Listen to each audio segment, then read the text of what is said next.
Coming to you live from the Now Media Newsroom. I'm Jim Check. You're watching Now Media. With me, Ian Burns, our managing editor, and special guest. Wow, I stumbled on that. Jonathan Kay. Thank you for coming into our studio, all the way out there from Toronto or Ottawa? I'm based in Toronto, yeah. Based in Toronto, the capital of the world for us, right? Well, it's the baseball capital as right, of right now. Yeah, we're heading to the World Series. So, pretty wild, eh? You know, I was on the plane coming from Toronto when George Springer hit that home run. Yeah. I assume your viewers. Yeah, everybody kind of knows what's going on, I think. And I was watching on my phone, and I shouted out, this is a plane from Toronto to Kelowna, one of two direct flights, Air Canada flights. And I was ecstatic. Yeah. Paid $8 for my internet pass on the plane. And I shouted out, Blue Jays win, and there were like 6 people on the plane who were like, "That's it?" It was crazy, and I was like, "What?" I mean, it must have been an all BC flight, but I was like, "This is Canada's team, Canada's city." You know what? I grew up in Edmonton, where I was going to university at the time during the Oiler heydays. Okay. When Gretzky and all, you know, the dynasty, and it was the same thing in the rink. Just like, oh yeah, we won another game. Good job, boys. We need more. Nobody realized what we had at the time, right? We need more unity, more sports unity. We need something. Now, you're a journalist, author, lawyer, and born and raised in Montreal, and became founding member of National's Post editorial board in 1998, and also worked for the Walrus and the Willette. Am I pronouncing that right? Quillette, yeah. Quillette. Yep. And written books on conspiracy theories, lots of those going around these days, board games and history of French Canadian. Also, you're here, though, actually, on UBCO, had you come out here for a debate on masculinity in crisis. Yeah. What's that all about? So the organizers of the debate, it's a timely topic. The organizers of the debate, it's a 2-on-2 debate, and I've been paired with an academic. His name's John O'Leaf, who's a real expert on a lot of the health issues affecting men. And, you know, every Johnny Carson needs an Ed McMahon, I guess, so I'm kind of like the second banana. I'm certainly not an academic expert on, sorry, that was a dated reference. You know, no one under 40 will get that.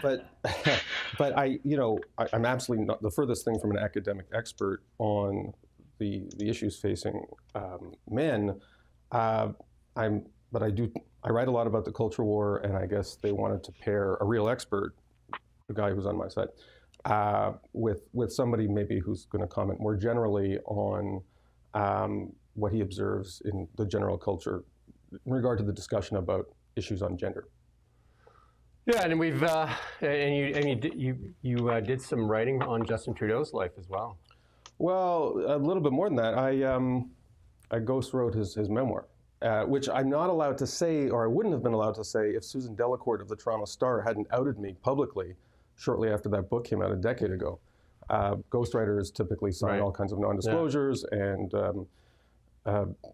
that got thrown out as soon as the Toronto Star reported that I was the ghost on that. So, yeah, I spent time with him, and in some ways, and I'm saying this non-ironically, in some ways a real paragon of traditional masculinity in terms of the sporting life and the hair and socks, boxing, the boxing, and I actually, as part of my research for that book, I actually went with him to the boxing ring where he was doing sparring, and he was the real deal. Like he's, look, a lot has happened in the last decade, and I think he's dating Katy Perry now. But at the time, at least, there were a lot of people smitten with that guy. Well, I mean, we talked about it yesterday, actually, because he put out that tweet yesterday, talking about his 10-year anniversary of being elected. He got a lot of heat for that, but. At that time, the Americans, everybody was just infatuated with him and said, how do we get a leader like that? I mean, there were some pictures of him shirtless. I mean, he was obviously, he looked the part for sure. Speaking of shirtless, we're here in the Okanagan Valley. This is where Stockwell Day did that famous wetsuit photo. With the Sea-Doo or whatever. Yeah, you know a little bit about the manly masculinity right? Stuff. Yeah, there you go. And of course Vladimir Putin. With a horse. There's a whole modern, Trump thing. hasn't taken his shirt off. I don't want to. No one wants to see that. Look, what's interesting about politics is people often want the opposite of what they have. Yeah. So if you have like some cranky right-wing guy, you want maybe an older person, you want the opposite of that. Right. Like you want someone who's sort of seen as more young and modern and Trudeau benefited greatly from being the anti-Trump. You know, he was. Yeah. This is I'm talking Anti-Harper at the time, I guess, too. Yeah, it's true. Yeah. So I mean, Harper, I think is fair. The age difference is a little less, but with Harper, you had this sort of older conservative patrician figure, somebody who, at least culturally and in terms of personality, maybe for younger voters, reminded you of your father. Very stiff. Stiff. You know, it worked for him to a certain extent. And with Trump, there was more of an age difference, and certainly there was more of a political difference. And plus, Trudeau also rode the wave of the social justice, virtue signaling, all that stuff. Yeah, which kind of crested in the late 2010s, and it's one of the reasons his stock crashed so badly in more recent years, because once that wave tanked, he had applied himself in such a recognizable way to that became the movement. Poster boy for that kind of thing. And so when that movement kind of lost its luster, he had no exit strategy for that. Like, you can't, once you've got all the hashtags on Twitter for the social justice stuff, you can't delete 5,000 tweets, right? So that was the end of that. Yeah, and I think that even Chrystia Freeland, when she was fired or left or whatever, her resignation letter there, and then she went on that talk show and said that the decade of the Trudeau Liberals was wasted on virtue signaling and identity politics. Yeah, she's a complicated figure. I actually spent a day with her on the campaign trail for an article I did. This is going back a decade. You mentioned the Walrus, where I worked briefly. And she, you know, to her credit, she's somebody who's always been very focused on economic issues. And when she resigned her post, it was primarily over like a lot of the gimmicks that had been injected into the taco and tinsel GST one. It was pretty bad. So she's somebody who, I mean, obviously she had to play her part in all the virtual signaling stuff, but at her core, she's somebody who really cares about economic issues and, you know, boring old fiscal issues which affect people's lives, taxes and spending. And she said out loud what I think a lot of liberals believed. Yeah. And that's what got us Carney, because Carney is more in line with kind of a more substantive approach to governance. Yeah, I'm going to let Ian jump in here. He's got a lot of questions for you before we just talked about Trudeau the whole time, although we can. That's fine. I think that's it's always a good topic, that, isn't it? Always fascinating. I do have one question, if I could just ask one more question on the Trudeau thing, though, is because that identity politics really kind of framed who he was. And then when the American election happened and he came out like basically after the next day saying that basically calling the American voters misogynists for not voting for, that's got to be one of his biggest missteps, and playing, you know, like the part where he led in that area and most people had moved on. He was a politician of yesterday. Yeah, and it's always kind of this weird time shift when what was progressive 5 minutes ago suddenly seems old-fashioned. Although usually my political predictions are terrible. I actually wrote a column, I can find it, where I'd met Stephen Harper, this was 20 years ago. I met Stephen Harper and I wrote a column saying, this guy will never be prime minister. Like, he's so stiff. I fell asleep in the editorial board meeting with him. Like, God, you know, pick Scott Bryson. I mean, I was like totally wrong. The Trudeau thing I kind of got right, because I was tweeting. I said the only thing that's going to rescue the Liberals, and I thought maybe Trudeau might hang on, is if Trump gets reelected, he'll be able to rally the troops and say, you know, we have to man the barricades again against this, you know, existential threat. Yeah. And I was half right, because it did help the Liberals, although they wanted a change of leadership. So the combination of Carney and Trump's reelection is why we got the Liberals reelected. But I can see why Trudeau wanted to go all in on that, because you know that in when people are saying you should resign, he was saying, no, I'm going to hold on. If Trump gets reelected, I got a shot. And he was half right. The Liberals did have a shot. Yeah. So you can kind of see where his calculus was, even though, as you say, the sort of whole social justice thing that he built his brand on was dying. I mean, they basically had to pry his like cold, dead hands off the PM job. Here's the problem with Canadian politics is there's no term limits. Like, American politicians hate their term limits. It's actually a blessing in disguise for their legacy, because in Canada, and this happens with premiers, you hang on until you're incredibly unpopular, maybe because of some of the machinations and, first past the post voting, you're able to get reelected with a plurality of like 37% or whatever for your third or fourth term. No one likes you. Right. With term limits, you can at least, you're forced out, but at least you're forced out with some modicum of popularity. And so this happens with a lot of premiers. Dalton McGuinty, Jean Charest, happens with prime ministers, Mulroney. It certainly happened with Chrétien, and it happened with Trudeau, is that because of a lack of term limits, they can hang on, and they can hang on until their reputation is crap. And it's like, what's Trudeau going to do for the rest of his life? I tweeted that, and I stand by this. I don't stand by all my tweets. You know what? The baseball ones I stand by. But that had he resigned after 2 terms, he'd be sitting at the UN or the OECD with some fancy title. Speaking tours, everything. Speaking tours, he'd be the ambassador for do-goodness for the OECD or for, whatever, for UNICEF, and he'd, $100,000 a pop, speaking gigs for big corporations. But who's going to pay him $100K for a speaking gig now? Again, Canada's not going to institute term limits, but if they did, the biggest beneficiary would be the legacy of Canadian politicians. Yeah, we did Level Up here, a leadership summit here in 2019, and we had both Harper and Jean Chrétien here, and Ian got to interview both of them, and they spoke here. And I got to spend some hours with both of them. It was a great thing. Harper's actually done okay. He had his book a couple of years back was pretty good. Yeah, he was flogging the book while he was here. Yeah. But it was actually not a bad book. He drew a respectable audience. Yeah. In Toronto when he does speaking gigs, he's managed to kind of pivot a little bit to the elder statesman role. You've seen this with Obama, George W. Bush, and Chrétien, not so much. Yeah, Stephen Harper now working for Danielle Smith and that too. I think he's well respected. He's a very smart economist. He's a sober guy. He's a very sober-minded guy. Yeah, he's very smart. Lots of people should read that book. I've read both books, Chrétien's and Harper's book, and I think in Chrétien's second book, he even mentions the seminar we had here. So okay, good. Yeah, they were too good.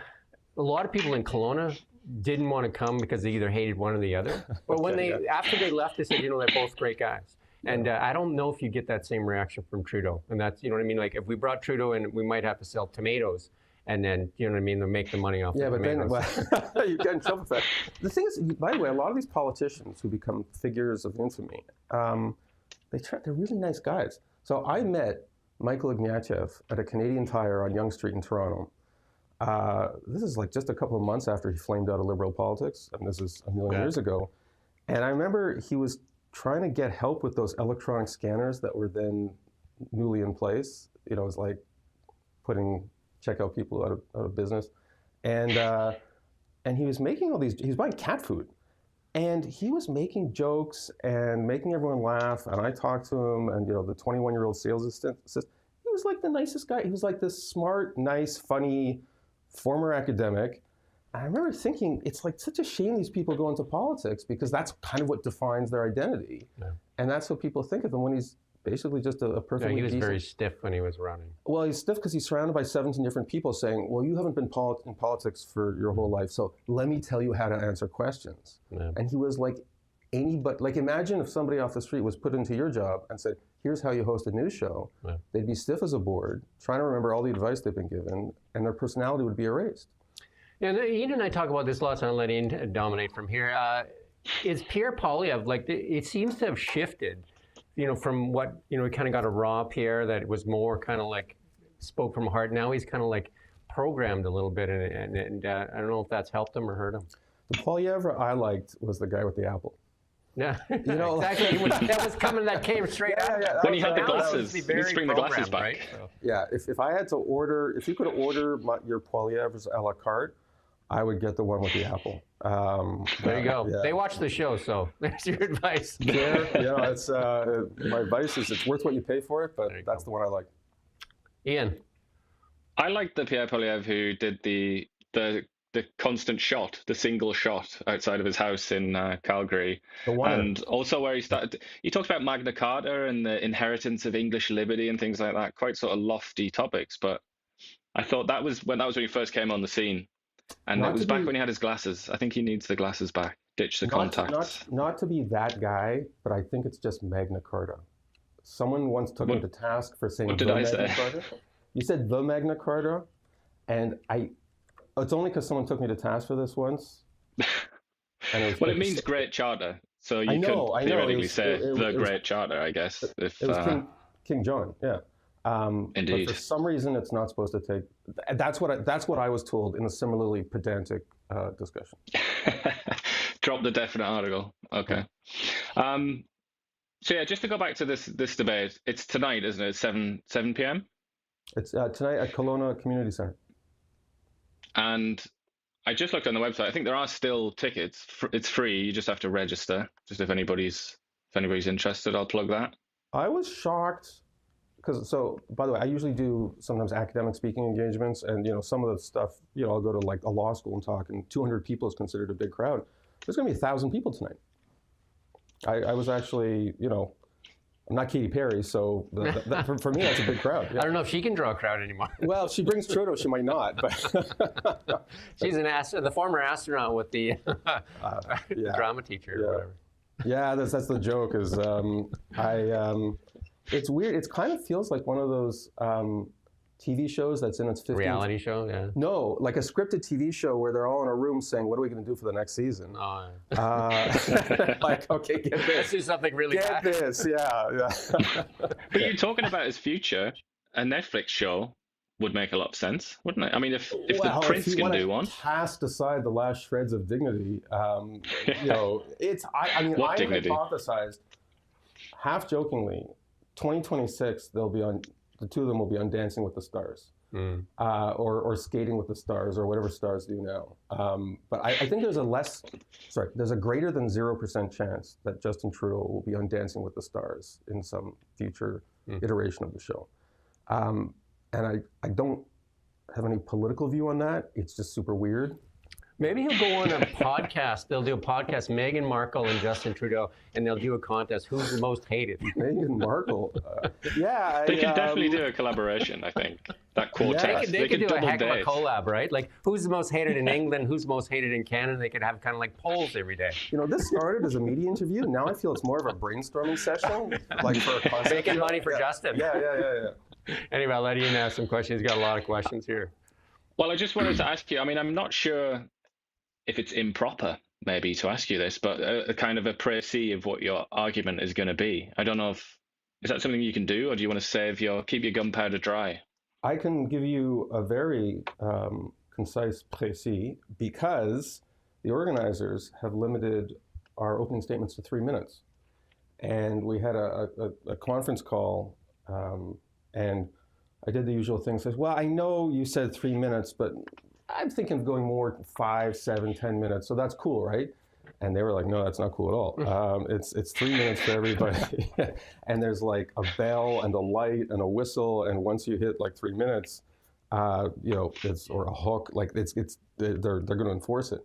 So 3 minutes works out to about 400, 450 words. So yeah, I had to bring it to my argument to a fine point.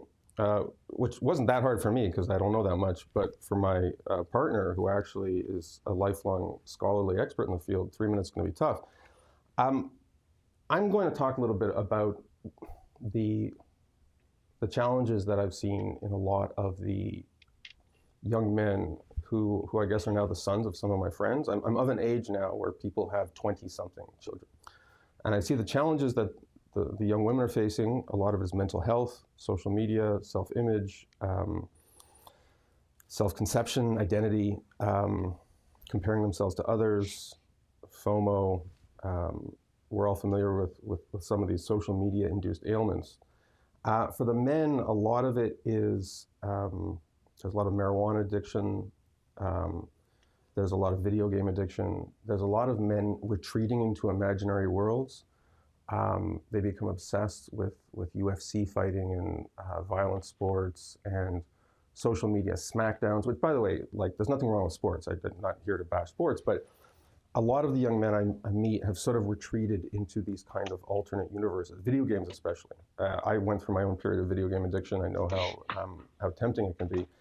And part of it is just, you know, they're having more issues with attention span, more than women, with focus, academic direction. These days, you have to bring focus and discipline to your scholarly and professional career earlier in life. You have to have a plan. You know, at my age, I kind of just waltzed into college and figured out what I was going to do in life, like in my late 20s and early 30s. It's very difficult to do that now.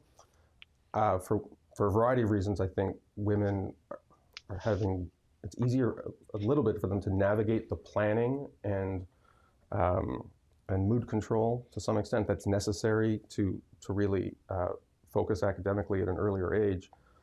And yeah, a lot of the young men I see are very troubled. And in terms of the political response, one thing I worry about, and I guess this circles back to some of the stuff we've been talking about with Trudeau, simply looking at any discussion about male problems as, oh, you're just talking about men's rights. The real issue here is male toxicity.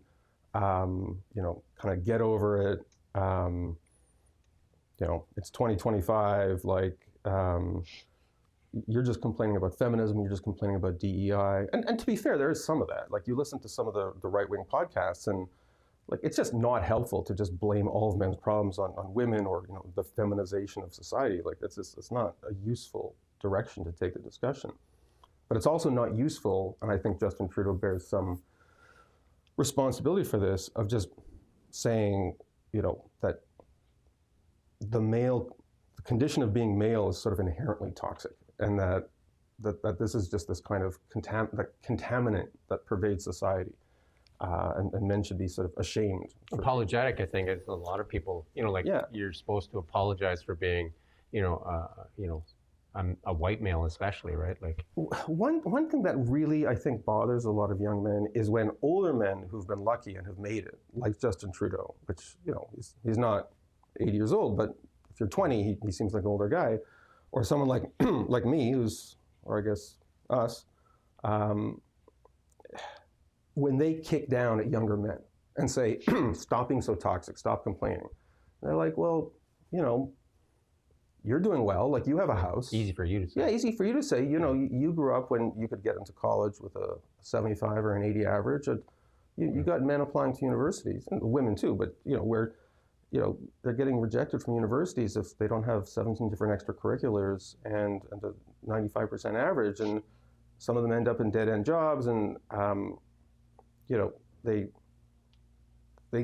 sometimes succumb to some unhealthy stuff like political radicalism, or, you know, again, they just they spend all their time with video games. And lost and easily to manipulate once you become They're lost, easy to right? be politically manipulated, and then you focus on that political radicalism and say, there's your problem. You're just you know, you're right-wing anti-vaxxers and whatnot. Obviously, you know, these are things to be concerned about, but often that's a symptom. That's not the cause of the issue, right? Yeah.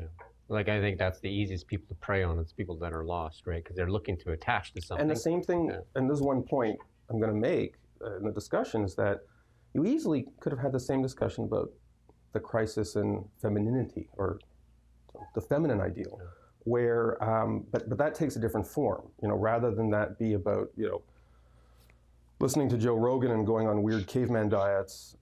It's more about, like, there's a lot of guilt and, you know, who am I? And, you know, I'm doing white feminism the wrong way, and I need to be more intersectional. I need to interrogate myself, and they can get sucked into, statistically, they get sucked into radicalism on the other side. You know, they start putting on keffiyehs and start babbling about, you know, political causes they don't understand, and, you know, having unpronounceable pronouns and stuff like that. There's a crisis of identity on the female side too, although it takes a different form. How much responsibility does, like, the CBC have? They get $1.55 billion from Canada, and they seem to be a big proponent of culture wars. They seem to drive that, and they don't seem to represent the, you know, like, the vast population of Canada. They seem to represent, you know, obviously, like, liberal values, and yeah, then a lot of the Liberal Party in that. And so, you know, you watch it, and you know, like, a lot of the stuff is they go after anti-vaxxers, they go after all these things that are, you know, like, males and everything. Yeah. How much responsibility do you think? You've been in media as well.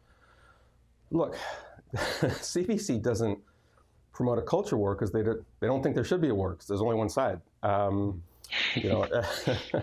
Look, I was a regular on the CBC's Sunday night panel. So on Sunday night, the national. I mean, no one watches the national anymore, but back in the day, people. Yeah, it used to be a big deal. It's still a thing, right? Like there's a panel. I think it's Thursday nights, like Andrew Coyne and some other worthies of the Toronto media scene will go on and agree with each other. And I used to do the Sunday night B team junior varsity version of that panel. When the other people were out at their cottages, I'd come in with some other journalists. And so I saw inside the CBC, and to be fair to the CBC, they do get a ton of government funding, and they do primarily reflect one side of the political cultural spectrum, the left side, to the extent the left-right distinction is still meaningful. I would not, there are a lot of conservatives who would say, oh, this is kind of like it's an ideological program. It's not really, I would say, a pre-scripted ideological program. It's just a question of who works there. So when I know dozens of people work at the CBC. I used to do Jian Ghomeshi's show all the time. I think it was on Fridays or Thursday, before Jian Ghomeshi became history's greatest monster. And I met tons of radio producers there, tons of TV producers there. A lot of them weren't particularly ideological, but they were almost all recruited from the same ecosystem of like Ryerson, Carleton, University of Toronto, York, like the same half dozen, Dalhousie, the same Eastern universities, and they all kind of were incubated in the idea that there's only like one right answer for most of the big questions in the cultural sphere. And I don't even think they thought of themselves or continue to think of themselves as particularly ideological. It's just if all your friends and all your social media contacts and everyone in your WhatsApp group thinks the same thing about Danielle Smith or Doug Ford, you don't even think of it as a culture war. You think of it as, well, there's this sort of enlightened view that smart people think. And then, there's my contractor who drives a pickup truck with an F. Trudeau bumper sticker and listens to Joe Rogan. And, he's obviously like this ignorant monkey person. And so who cares what he thinks? Like it's kind of, they don't think of it as a culture war. They think of it as sort of. Do you think Donald Trump played a big role in that in his first term, where he attacked the press, and then the press decided that they had to go to war with him, and then they threw out their basic values of journalism and just like went after him, and then it just kind of like permeated into Canada as well? Of course, and the media is one thing. I mean, talking about throwing journalists in jail and stuff like that, and the same is true of academia. So there are a lot of people who are deeply skeptical of DEI. There's some American universities that have over 100 people in their DEI department. Things like Michigan State, as an example. I could be wrong. I think it was Michigan State that had, 130 people in their DEI department. Even UBC doesn't have that. And so there were a lot of centrist, liberal American academics who were perfectly happy to see a movement to roll that back. But then Trump comes in and starts absolutely destroying longstanding American federal programs to fund things like cancer research at Harvard. And you have people who are critics of DEI. Steven Pinker at Harvard is a great example. He's written for me. I've had him on the podcast. He actually has Canadian roots. Brilliant guy, name brand, liberal, who in recent years has been deeply skeptical of cultish social progressivism and DEI. But he wrote this huge op-ed in the New York Times a couple of months ago attacking Trump's attack on Harvard and saying, it's one thing to be skeptical of DEI. It's another thing to defund entire laboratories that are, trying to find cures for diseases and stuff because you don't like Harvard's policy. So Trump channels a lot of the frustrations that conservatives and I'd say principled liberals feel about the culture war, but then in many cases goes too far. And there's a lot of people who, forced to pick a side. They said, well, I can't agree with Trump on this, and so I guess I'm going to stick with the status quo. Do you think Trump is tempered though? Like Trump 1.0 is, I think, is completely different than Trump 2.0. I think there's a lot of smarter people around him. He seems to be more tempered, but he still has that, that brashness. But if you see kind of like how DEI and that is kind of crumbling in many areas, and like they just tried to put through a UN shipping carbon tax, and that was the Americans that squashed that. So he seems to have. In his first term, there's a lot of people around inside his inner circle that were trying to like torpedo him. And this time he seems to have surrounded himself by a lot more competent people. Marco Rubio, that seemed very competent. Like I think Marco Rubio will be a president someday in the future. J.D. Vance's and those kind of guys.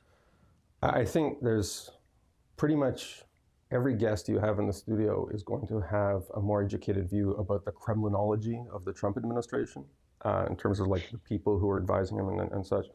I keep using these dated expressions. It's like I'm living in the 1980s.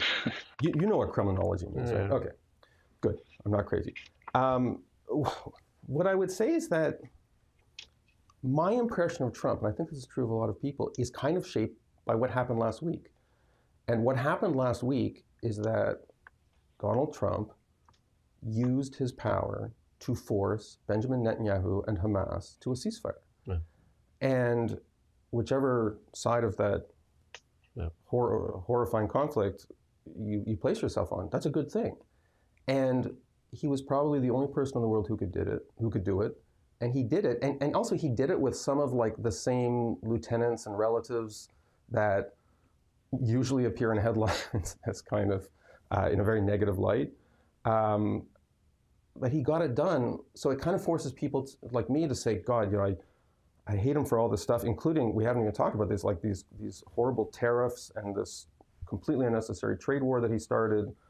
And yet he did this. And I think there's a lot of issues that I and everybody else is like, I hate him for this, this, and this. But last week he did this, and I got to give him credit for that. And I think everybody has their own issue where it's like, I got to give him credit for that. Yeah, but he's done enough of those sort of things. 7 wars, according to him, right? He's got, a little notch. It's like, but I see a different, I see a Trump 2.0 that seems to be worried about getting into heaven. He said this a few times. Do you know what I mean? Because in his first one, he was just this brass, kind of like just, like really just chucking stuff against the wall. And this one, he seems to be worried about a legacy. Like he seems to be really driven by this. Like there was a really good interview where you got an insight. He was in a golf cart with Kai Trump, his little granddaughter, and she said, "Oh, you've accomplished all your dreams." He said, "Well, one of my dreams is to be president, but now it's just to be a great president." I think he's really worried about his legacy. It's strange. I don't know anything about the internal spiritual views of Trump, but when he is photographed or on video with children, he becomes strangely sympathetic. So there was this one scene, this is from a couple months ago, where he was signing some kind of gender thing or education thing, and he was surrounded by kids, and he was talking to them. And the way he talked to the kids was, maybe this is true of all old people when they talk to kids, because it's, but I remember looking at it, I was like, "Aw, isn't that nice?" Like, and I guess this just goes to how easily manipulated a voter's brain is. I'm not an American voter, but I do the same when I see Canadian politicians. Like, there's a reason politicians kiss babies. And he's a human being. It's sometimes easy to forget that when he makes horrendous decisions, but I hope you're right. I hope that being a grandfather and those tender moments actually do cause him to reflect on some of the really stupid things he's done. Let's talk about Carney. Like you've been close to Trudeau, and what's your thoughts on Carney? Because he seems to really work on the word salads. Like you don't get a straight answer. Like there's that this speech he did at the UN where I'm a CPA, I understand finance, and I have no clue what he says. And then Pierre Poilievre has used that, and I think Ian has said it too, like a George Orwell quote. He's actually being, so you can't understand intentionally. I once saw John Tory, who's a media guy, is the mayor of Toronto. I once saw him give a speech at the National Club in Toronto. He spoke for 45 minutes. And everyone in the room agreed it was a great speech. And 20 minutes later, we were eating dinner, and not a single one of us could identify a single point he made. He was just like, every sentence was beautifully constructed, and he didn't say anything. And this was smart people in this room. So all successful politicians do this. When Mark Carney was elected Liberal leader, I happened to be in Ireland with a high school friend of mine who had gone to the London School of Economics with Carney and had played hockey with him. Carney was the goalie on their hockey team and had spent years with him at school. And I was like, all right, here we go. Time to dish the dirt. Like, what's going on with this guy? Off the record, of course, right? And this is a guy I'd known for 40 years. So he said, you know what, he was a really nice guy. Everyone liked him. We all knew he was brilliant. He was going to go far. He let in a couple of goals in a key game. I was like, okay, that's not really a scandal, every goal. I was like, kind of like. He was kind of a sieve, right? Yeah, I was like, well, it's like his glove side was weak, I was like, okay, well, what else you got? Because I'm not really seeing an A1 story here. And that was it. He was kind of like this super nice guy who everyone thought was smart. And I gotta say, I'm sort of one of these mushy middle liberal, I wouldn't say capital L liberal voters, but I'm typically Canadian in my views, is that if you give me a guy in a suit who doesn't say stupid things, who doesn't think like that women have 3 penises, who like actually gets on with the business of running Canada, which kind of runs itself if you don't make stupid decisions or go on TV and say insanely stupid things, I'll vote for that guy. Like I'm very Canadian in that I don't like ideologues. Carney doesn't seem to me like an ideologue. He seems to be very old-fashioned in his focus on economic issues. Creating infrastructure is obviously a priority for him, whereas I think, like with Justin Trudeau, his view on infrastructure was dictated by what's trending on Twitter. And the way he's dealt with Trump has been really a masterclass. Like he's kind of pushes Trump, but you can only push Trump so far. And I think, to give Trudeau his credit, I think Trudeau actually handled Trump pretty well, at least at the beginning, with the firm handshake. And Trudeau did not give in to the worst sentiments of his caucus and like go on social media and just attack Trump, like with ad hominems and stuff like that. I actually thought, at least at first, that was one of Trudeau's good qualities, is that he was an adult.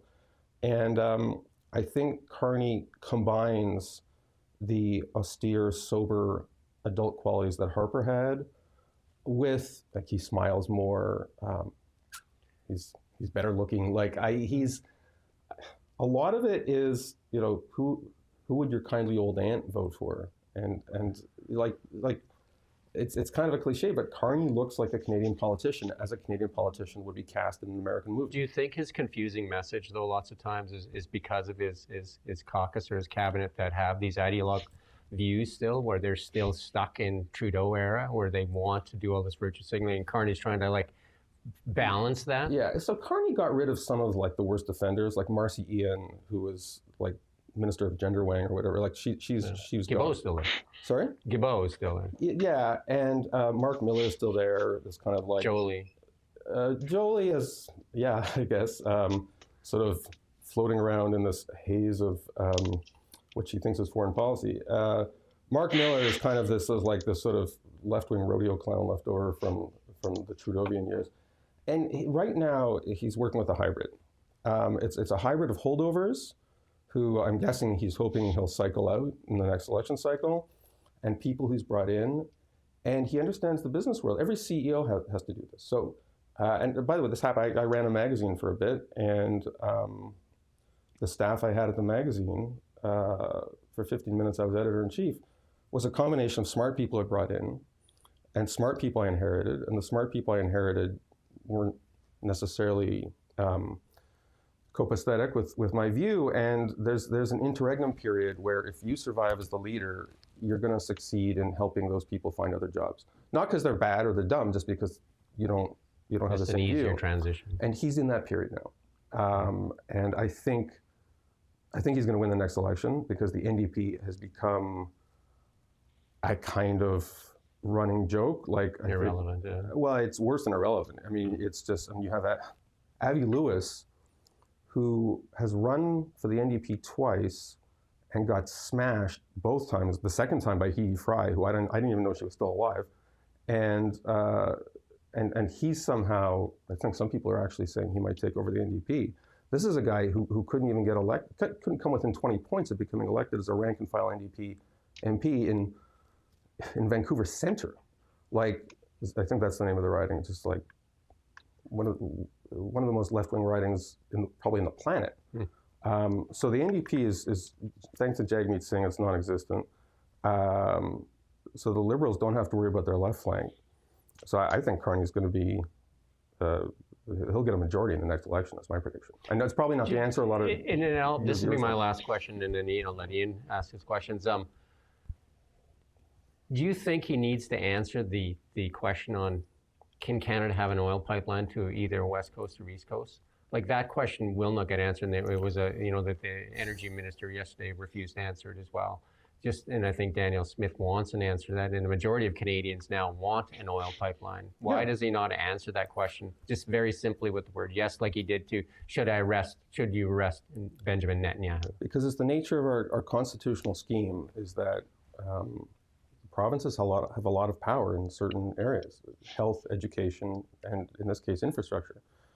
And I've visited places like you go to Taiwan. Taiwan actually has a similar population to Canada, and if Taiwan wants an oil pipeline built, or they have a lot of solar power there and wind power and stuff like that, the structure of their government is such that it happens overnight. Like, they just say it isn't like a provincial structure. But in Canada, like, we have to respect the fact.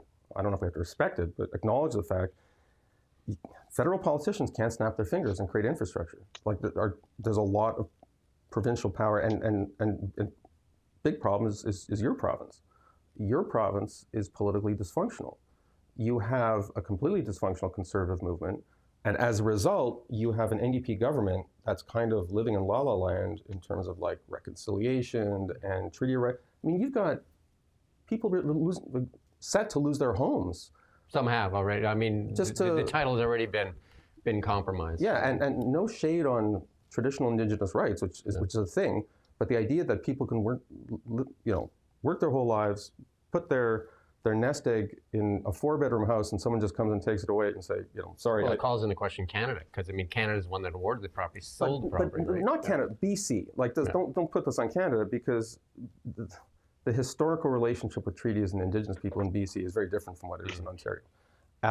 And so it's very difficult for a guy like Carney to say, well, we're going to build this piece of infrastructure, including through a province that is as politically dysfunctional as British Columbia is. I mean, Alberta has its own issues, but British Columbia has become a real political basket case. I mean, I'm not even going to tell you the things we say about it in Ontario. They're very rude. So don't worry, we do too. Yeah, and by the way, and it's also like, you go to Florida, and Florida's like 5 different countries politically. Like, you go to the Panhandle, and it's all these rednecks, and then you go to Key West, and everyone's from Park Slope, Brooklyn. Like, it's just, BC's kind of like that. Like, you go to Vancouver, and even like Kelowna's a big city now. It's the political culture in Kelowna. Like, it's very hard for this to be under the same provincial government, because I mean, the people in Vancouver must seem crazy to you at times. Like, some of the stuff that goes on there. And they have the voting block. I mean, it's basically Vancouver decides what happens in the province, right? Yeah, and people talk about the extremism, the urban-rural divide in the United States and red state, sort of red counties and blue counties. There's a great book called What's the Matter with Kansas that came out, I think, 25 years ago that uses Kansas as a case study in this. That book, What's the Matter with Kansas, like sort of looking at college towns, which are super blue, and rural areas that are super red.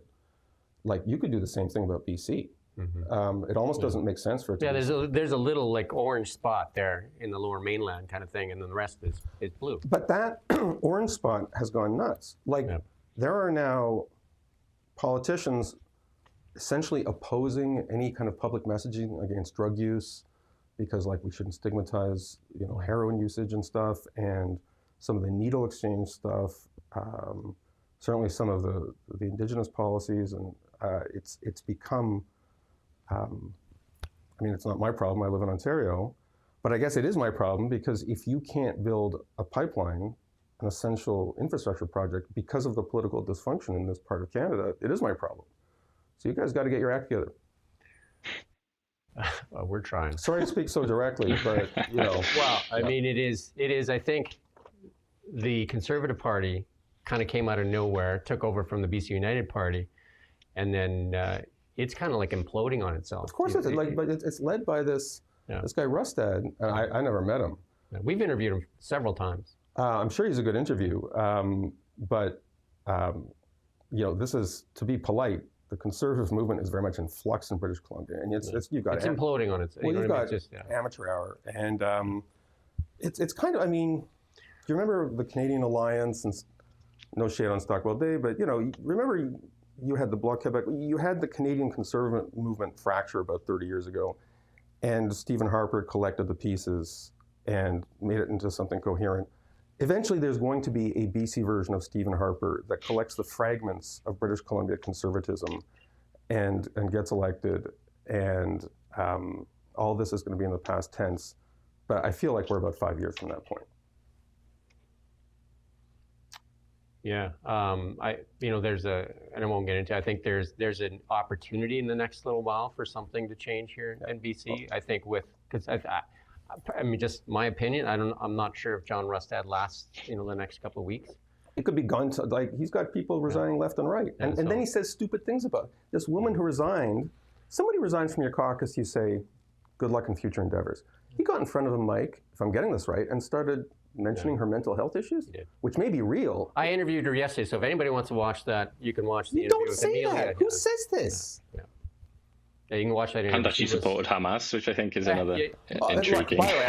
Look, I'm sure, I've never met her. She may very well be a whack job, clinical term, but when your whack job resigns from your caucus, you don't say, "So long, whack job." You say, again, "Good luck in future endeavors. It was a real pleasure for working for you." He's made several mistakes, including I think he could have actually formed government because we've interviewed both Falcon and Rustad because Kevin Falcon was on the show many times, and John Rustad basically Falcon handed him the football at the 1 yard line and said, "Take it over the line."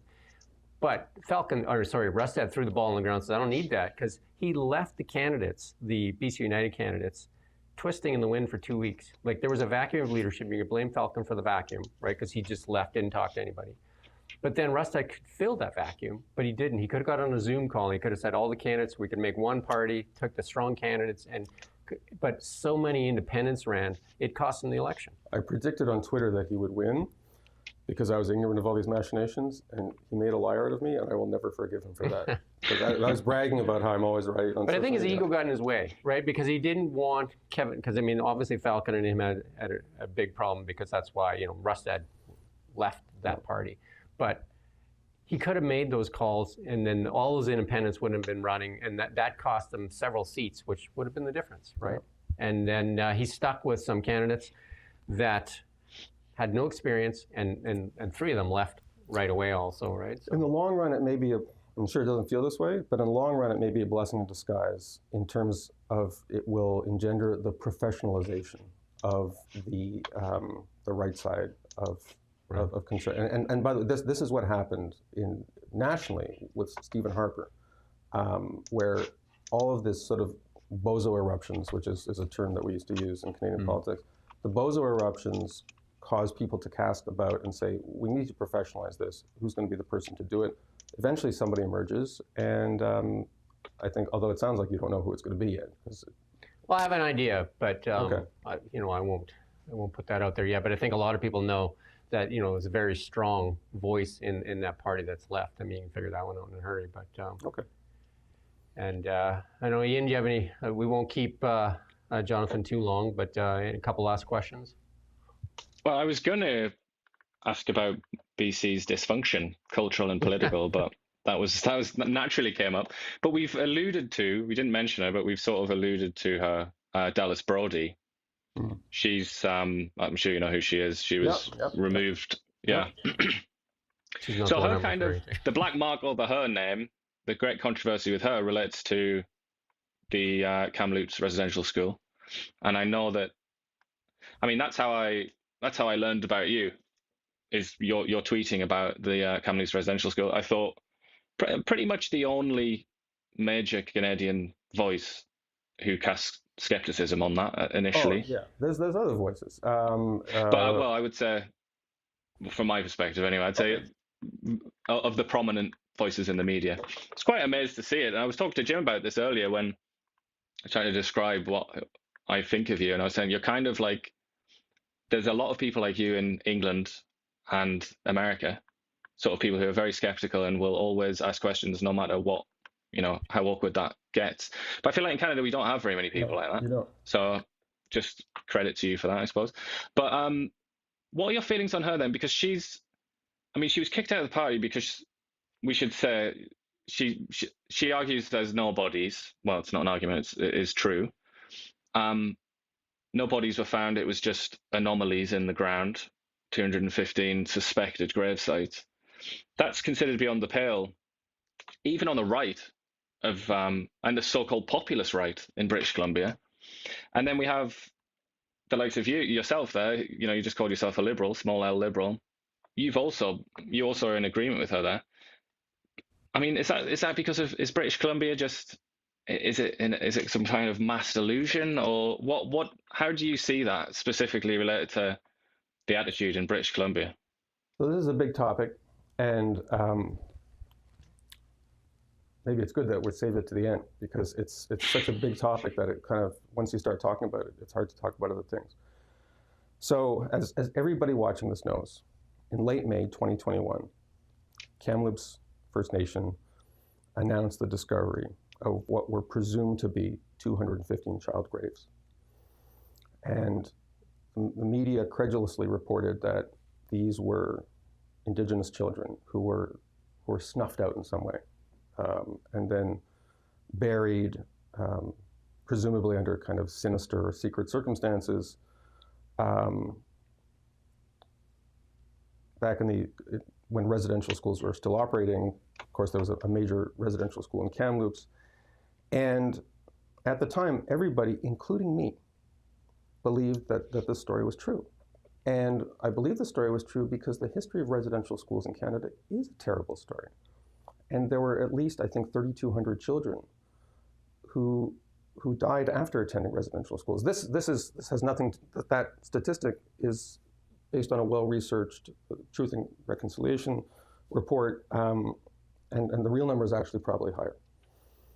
A lot of people were absolutely credulous of this, as I say, including me. And then it emerged that what actually had been found with ground-penetrating radar were 215 soil anomalies. That is, anomalies in the density of the soil that is detected with ground-penetrating radar, and these could be graves. They also could be rocks. They could be irrigation pipes. They could be trenches that were made from old efforts to find graves. It has now been more than 4 years since that announcement, and it is now very clear that there are no graves. The Kamloops First Nation was supplied with abundant funds and time to explore the property. Not a single grave has been found. It doesn't mean no grave will ever be found, but if there were 215 graves, we'd know it by now. So Canadian media entered a strange state of limbo after that, because no one wanted to be the first to say, okay, so where are the graves? Are you going to start shoveling, like forensic methods? One of the people in hazmat suits going to come and start looking for remains. And the Kamloops First Nation was very tight-lipped about it, and they received all this money. And I looked around at my Canadian colleagues, and I saw that very few of them, people just wanted to kind of move on. It was like, well, the Canadian press said this was the story of the year for 2021. I think it was December 2021. They said, the unmarked grave story is the story of the year. It awakened Canadians' consciousness. End of story. Let's move on to other subjects, because we're done with that. And it's absolutely true that the nature of the Canadian political and journalistic establishment, we're not like England. We're not like United States, where there is a critical mass of people who say, well, wait a sec, let's revisit that. There is a herd mentality. And because I work for an Australian publication now, I live in Toronto, but I work for Quillette, I was at liberty to ask the kind of questions a lot of people ask. And I've written numerous articles for Quillette, and thankfully I've helped get the story out. So now you have the New York Post, you have the Wall Street Journal, British newspapers, Quillette itself.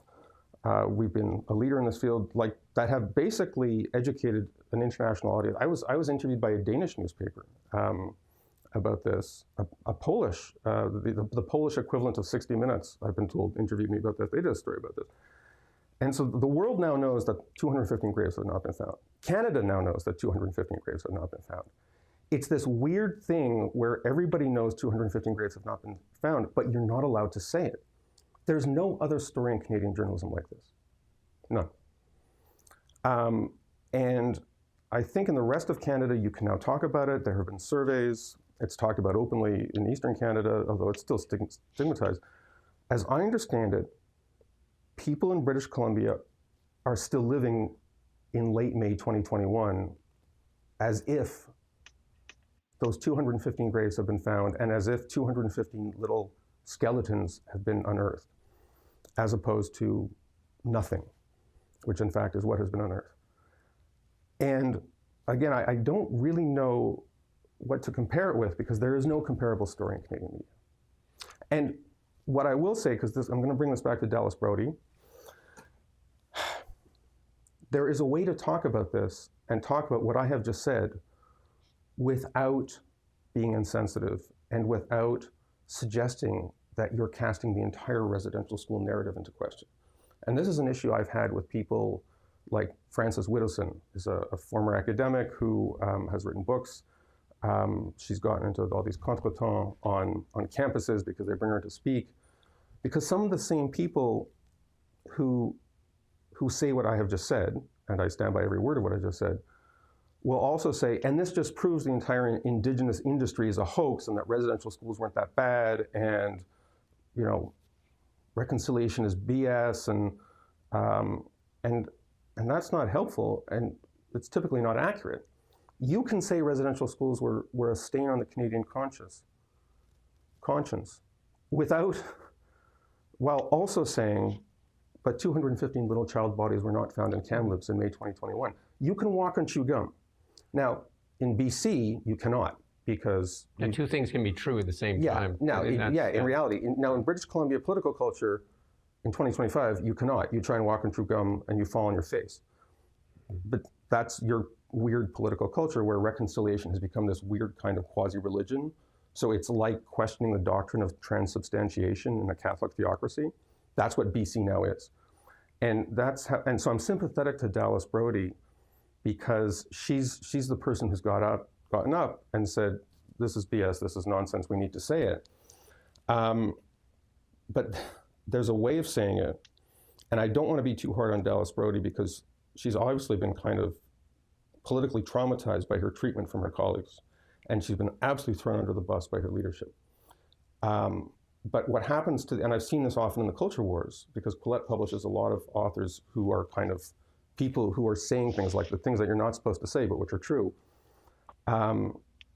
Those people become radicalized, and they then go in for sort of what I would say more theatrical and maybe unhelpful gestures. So I saw a picture on social media where Dallas Brody, she had a sign that said zero bodies. That's not helpful. Right. The sign is accurate. The gesture is not helpful. And I don't want to criticize her because, again, she's been through a lot. And from what I've seen, what she said is the truth.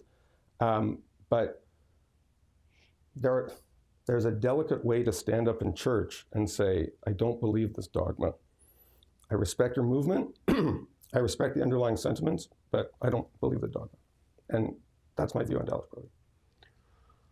Yeah. Anything else, Ian, you want to cover off? I mean, frankly, I feel like we could probably all talk forever. So I don't want to encourage us on the forever road. I mean, my only follow-up, I don't know if you've got the time, Jonathan, but my follow-up would be kind of the obvious one. Why? Why is British Columbia like this? And I must say, I've asked myself this question. Okay. And I'll just add something. It isn't just British Columbia. It's also Washington and Oregon and California, kind of, parts of California. There seems to be something with... Can you still see me? Yep. Yeah. Yeah, what is it with the Western North America in particular? Is it because it's so far away from Europe, from the sort of the motherland of the culture, or do you have any sort of idea why it's the case, particularly in British Columbia, that this kind of religion predominates, as you called it? It's because of vaccines, acetaminophen, and circumcision. I have no idea. And contrails. I didn't see you smile until I got to the third one. Please don't soundbite that one without the ironic. Oh no, that's how you work it, right? Okay. You take that clip, right? I mean, I think a lot of it, from my perspective, is you're super annoyed by getting calls at 6 a.m. from people who are at their desks in Toronto at 9 a.m. And you don't get enough sleep because everyone out east this is actually a very common complaint. It's like, hey, it's 9:30 here, ready for a conference call? And I think the time difference actually does play a role in the sense of detachment. But it does often seem detached. But it's hard to generalize. Victoria is worse than Vancouver. I mean, I went to a board game tournament in Victoria last year, and I went around Pender Island. I did some disc golfing with some friends and talked to locals. Salt Spring Island is nuts. Like, a lot of it, I think, is the geographical ruggedness of it, and so Pender Island is a very interesting little microcosm, because I actually did some interviews there. You've got people with $5 million homes making common cause with like quasi-homeless hipsters selling organic raspberries out of their trunk, because both of them want to preserve some scenic cove from developers. The rich guy wants to preserve it because he wants to preserve his view without seeing their houses, and the poor guy wants to preserve it because he's a true believer and he's like into ecology and stuff. So you have these weird alliances between ultra-rich people who migrate to the West Coast for the views and the weather and the bucolic splendor, and sort of like true believer hacky sack types who they end up in these kind of unholy political alliances. And as a result, you get these political ecosystems like in Vancouver, like in Victoria especially, Salt Spring Island. You just don't get that in the East. Like in the East, we have kind of rich areas and we have poor areas, but there are less of these radicalized progressive political alliances that cross class lines in the East. And I can't explain why that is. But it's and we have our sort of silver spoon left-wing dilettantes in Rosedale and stuff in Toronto. I mean, that does happen. But it has a less radicalized posture. San Francisco has this. There's books that have been written about San Francisco trying to analyze this. A lot of this is rental culture. You know, people who rent homes often have a less conservative or less responsible view of local politics. You know, they vote left-wing social issues and then they leave. Big cities that have, especially on the West Coast, that have a strong high proportion of renters as opposed to owners, often have a lot of political radicalism. Portland, you've seen this in Portland. You see this in a lot of communities that become real estate refugee enclaves.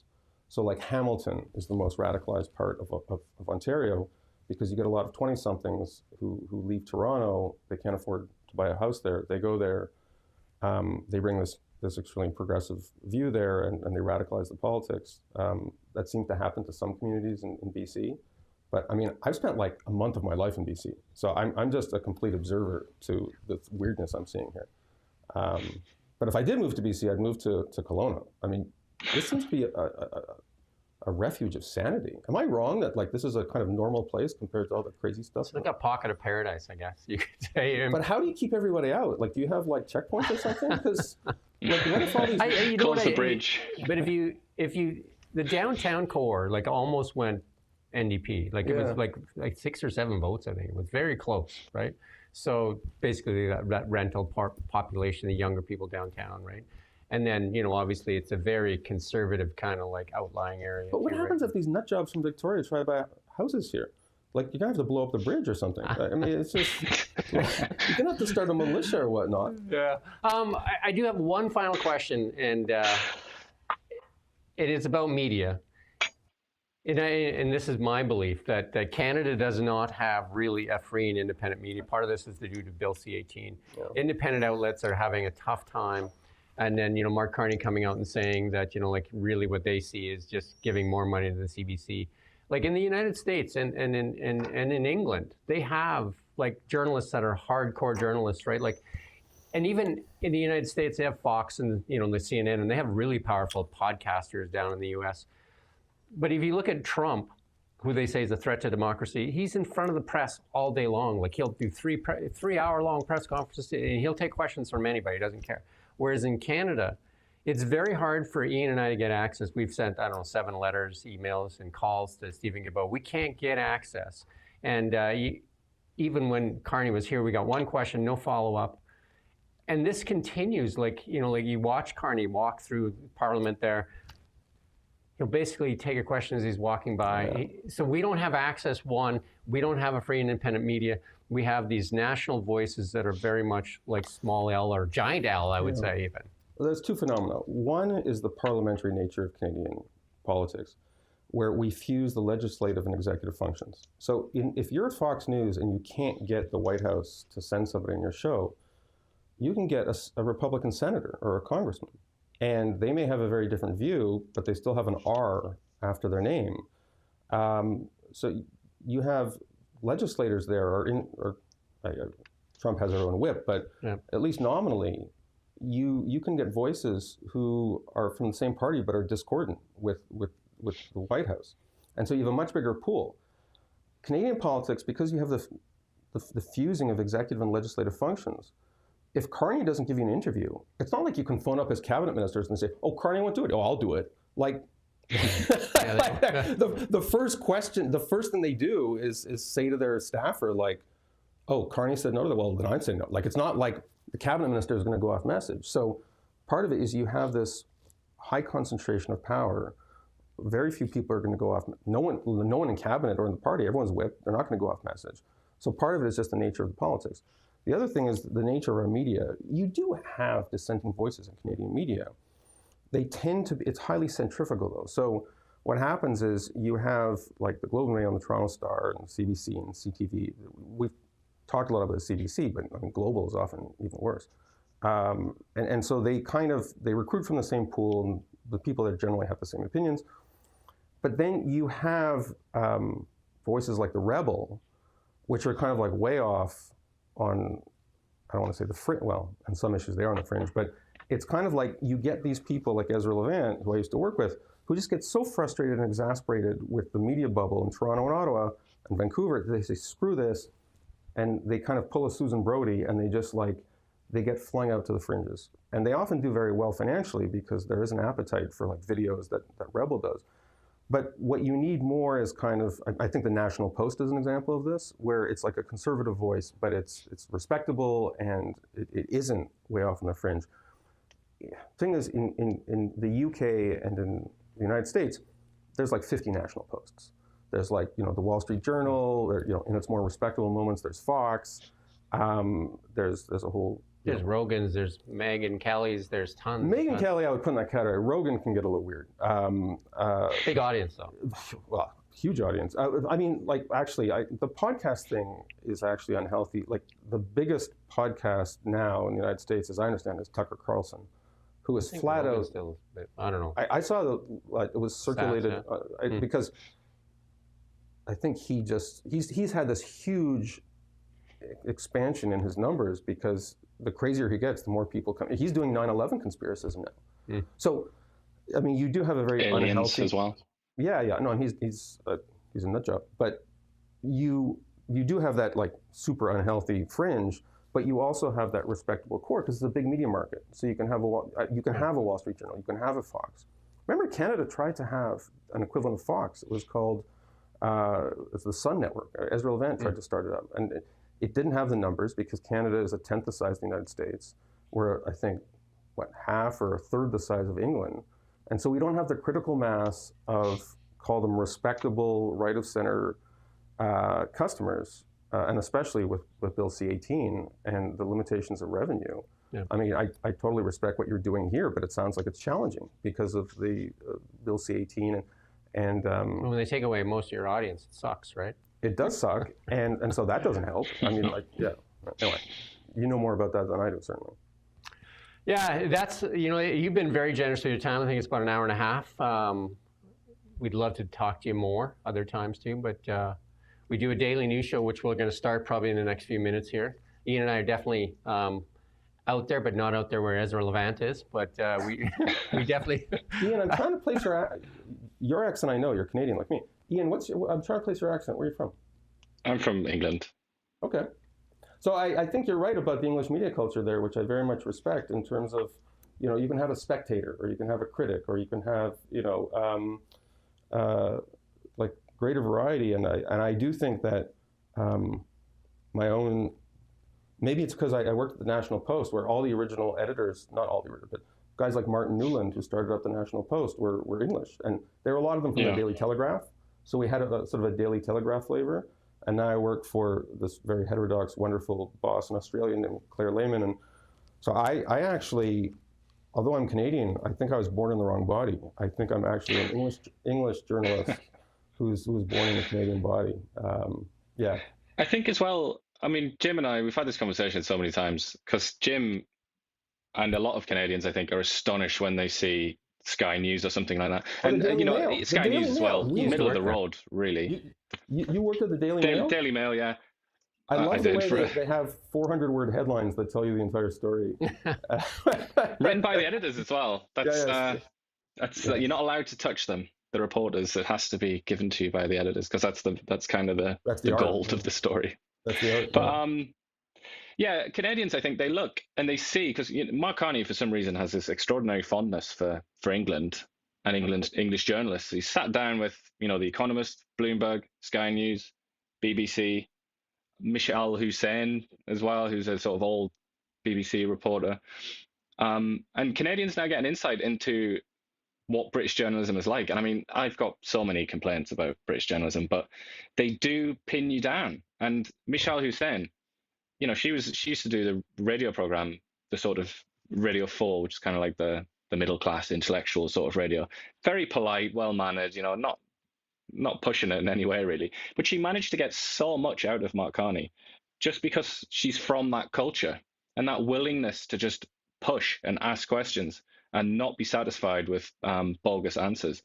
Yeah. And I think a lot of Canadians wonder, maybe you're included in that, you think, why can't we have something like that? But I think maybe you have to look deeper. It's kind of the culture in England. People are quite, by Canadian standards, people are quite rude to each other in England, just the daily interactions. It's a much more, kind of elbows out society. Elbows up. And I feel like maybe it goes back to that. It's like Canadians, we're streaming on YouTube here, and somebody's mentioned earlier about how, Canadians are very well-mannered and polite and easy to, I can't remember the exact words, but kind of like easy to lead, and they kind of, they won't interrupt, they won't intervene. I feel like that is part of Canadian culture. I mean, and it's a good thing at times as well, but I feel like that kind of percolates into journalism, as obviously it would.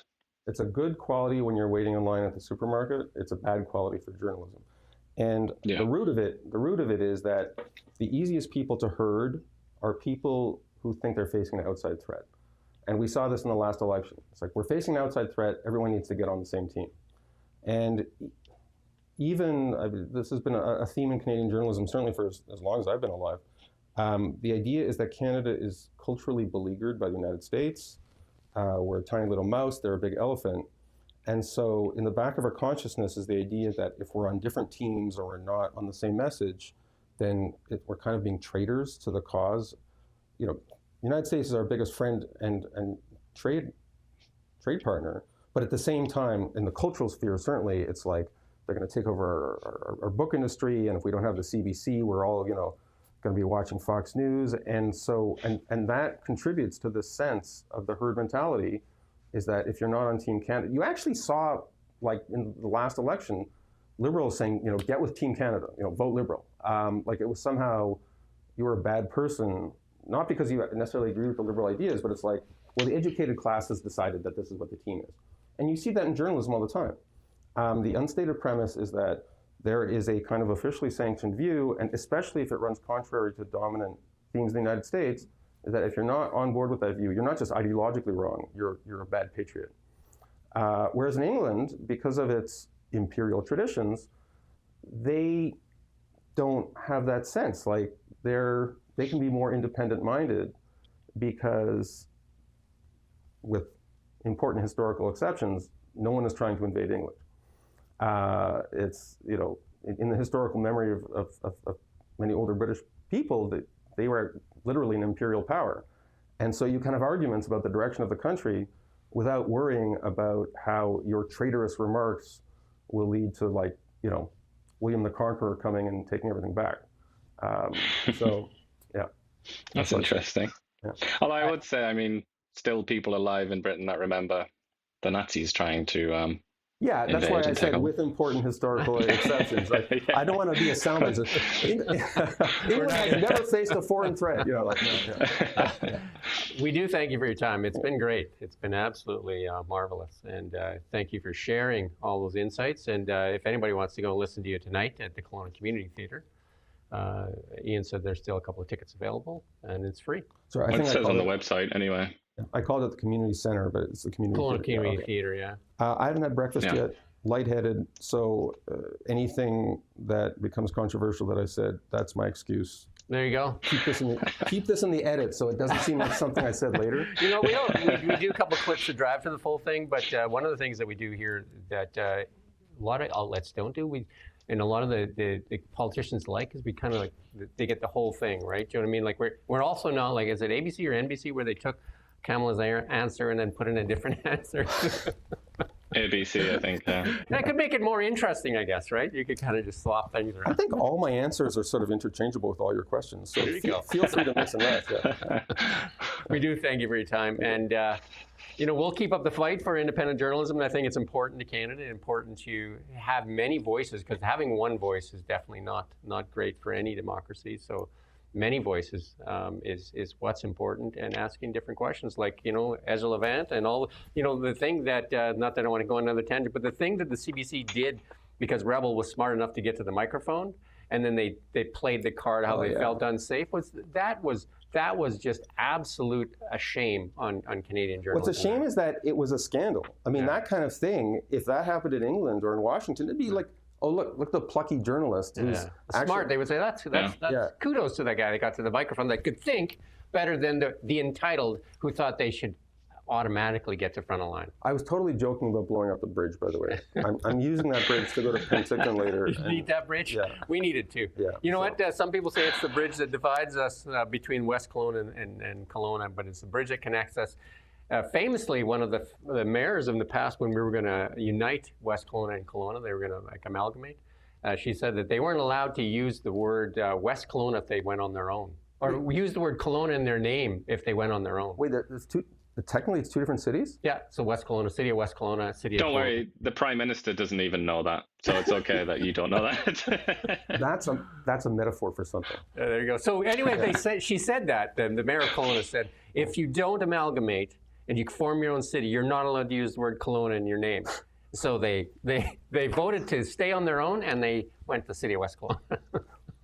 You do things differently in BC, don't you? That was funny. That was hilarious. Yeah. That was Sharon Smith. Wow, your province continues to amaze me. It amazes us every day. It gives us lots to talk about. Yeah, this has been fun. Thank you. All right, thank you. Thank you. And thank you for watching Now Media. We don't just report the news. We live here too. We're your neighbors, bringing you stories that matter to all of us. No government funding, no outside influence. Kelowna Now, local, independent. News you can trust.